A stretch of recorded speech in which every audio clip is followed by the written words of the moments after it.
مولاي صل وسلم دائما أبدا على حبيبك خير الخلق كلهم.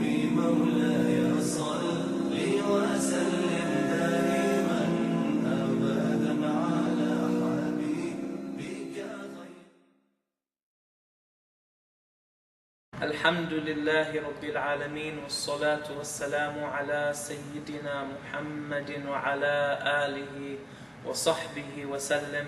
Inshallah, we'll continue our discussion regarding the angels of Allah Ta'ala, Al-Malaikatul Kiram. Allah, it's mentioned, the ayah, it's mentioned in the Holy Quran, وَإِذْ قُلْنَا لِلْمَلَائِكَةِ اسْجُدُوا فَسَجَدُوا إِلَّا إِبْلِيسَ كَانَ مِنَ الْجِنِّ فَفَسَقَ عَنْ أَمْرِ رَبِّهِ.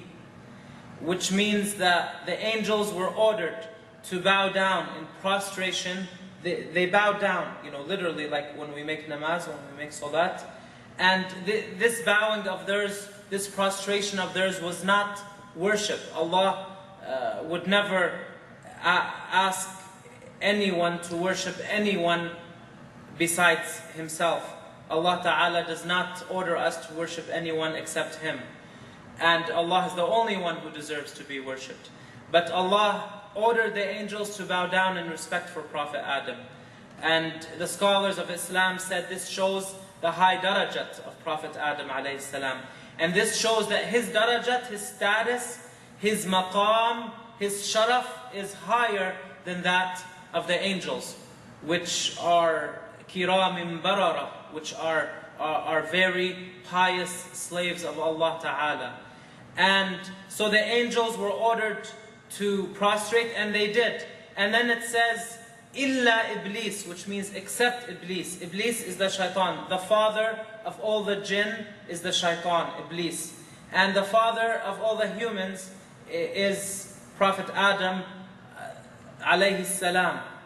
And Iblis, alayhi la'natullah, used to be a Muslim. And he was in the company of the angels. He was in the company of the angels.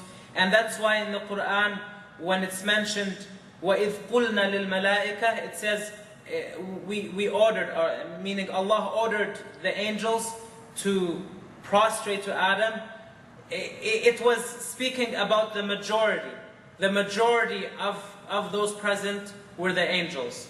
And amongst the angels, with the angels, was a jinn named, and he's the father of all the jinn. His name was Azazil, and now we call him Iblis or Shaitan, or he has many other names which are Waswas. He has many other names which are abhorrent. They reflect his arrogant attitude.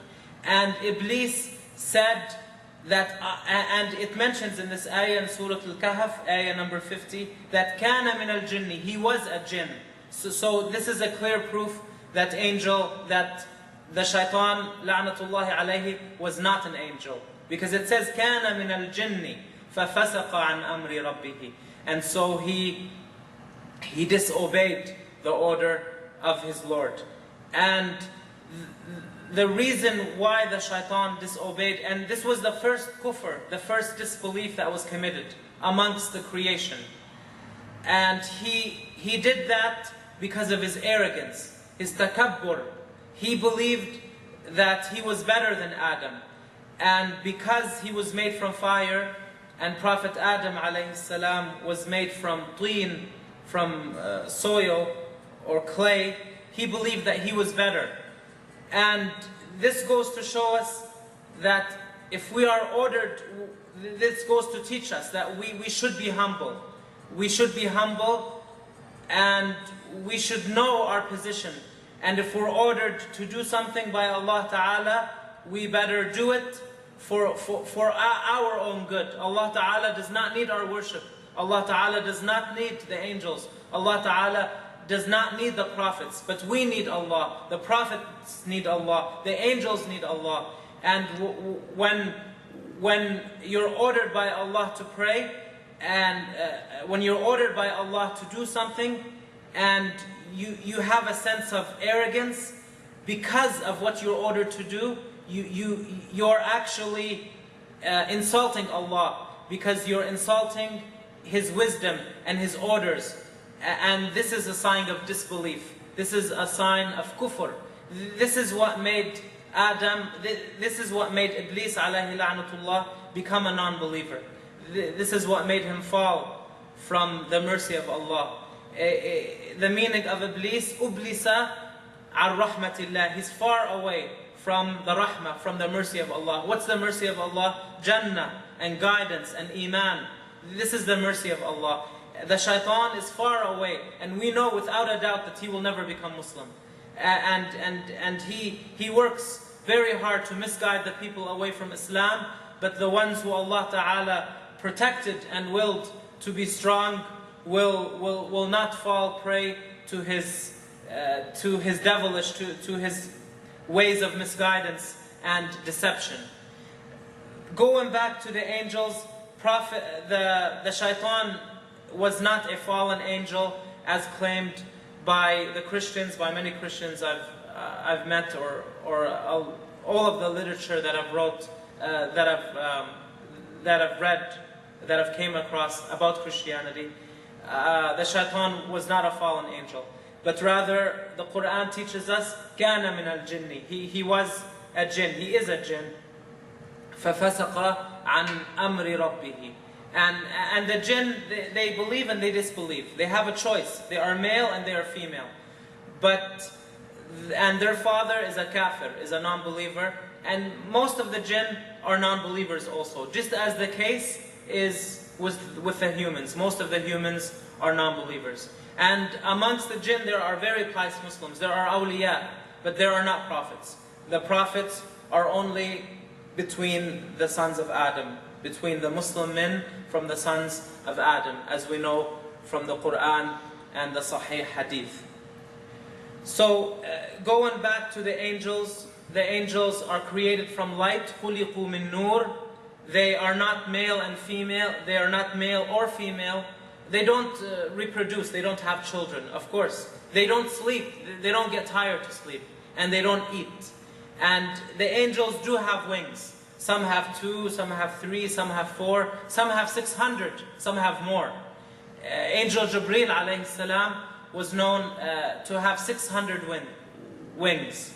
And when Prophet Muhammad alayhi salatu wasalam saw Jibreel in his true and real form, the Prophet Muhammad fainted, because he had never seen anything so great, so big in size. And the Prophet was astonished.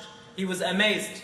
But the next time, his heart was stronger and he could take it. He was able to bear that greatness. When you see something great, there are times, there are people, they're in the delivery room with their wives, they see the baby come out and they faint, because they've never seen that. And they're amazed, they're astonished.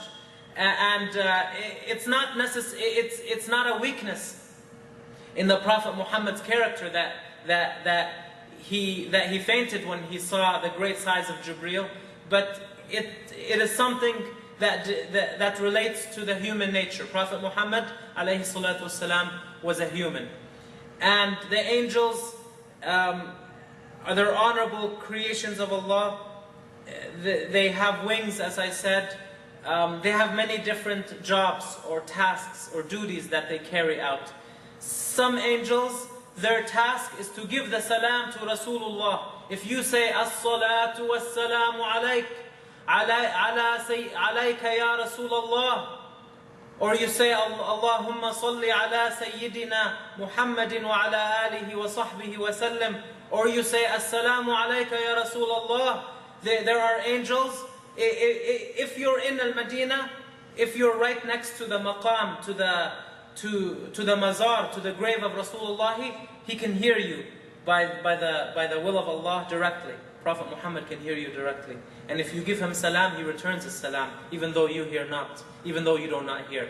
But from a distance, like here we're in America, we're in Arizona in the United States, if a one says with a sincere ikhlas, with the proper intention, he says salam to Rasulullah, the angel goes all the way to Al-Madinah and says, for example, so and so has sent you his salam.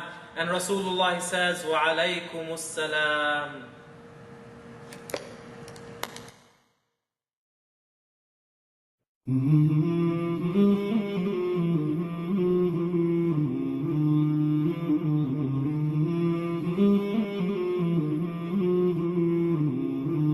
مولاي صل وسلم دائما